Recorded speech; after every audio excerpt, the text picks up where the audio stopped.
काय रे तुझं काम आवरलं का? होय मालक आताच आवरले. पार्सल टाकून आली ते जरा गाडी पसंत दुकान चालते म्हणून. गाडी पसंत राहून दे म्हण, एक काम आहे जाऊन यायचं. चालते बघ हे आपला गोटा आहे, गोटा लय घाण झालाय. सगळं आवरू बिरून घे, पहिलाच वैर बिरून टाकून घे, शाणी बिन काढून घे, सगळं आवर चकचकीत कर. दिवाळी तोंडावर आल्या. काय म्हणला मालक नाही का आला अरे काय म्हणला काय म्हणला, सगळं साफ करते. आणि ऐक इथं सगळं आवरून दुकानावर पण ये, तिथं पण काम आहे. बच्ची सुंदर लावत.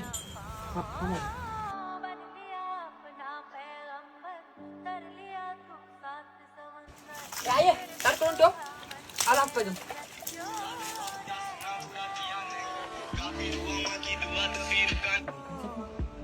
हॅलो हा नमस्ते मालक बोला की. ते सगळं सोड, घरातल्या घेऊन ज्योतिबाला जायचं होतं. गाडी शिली घेऊन थांबलोया, लवकर ये.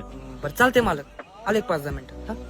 दादा पहिल्यावर आपल्याकडे कामाला होता ना, आता दुसरीकडे काय गेला? कसं आहे माहितीये का भावा, प्रामाणिकपणाला किंमत नाही रे या जगात. त्याला मी जीव लावला, आपलं मांडलं, विश्वास ठेवला, पण त्यानं काय केलं, विश्वासघात केला. जाऊ दे सोड, असले लोक असल्यापेक्षा नसलेली बरी. बरं ते नव तू तर असलं काय करणार नाहीस ना? अहो नाही मालक, अजिबात नाही. वाटलं तर तुमच्यासाठी जीव देतो मी. ए जीव बिव काय देऊ नको, एक काम माहिती करून येऊ चल.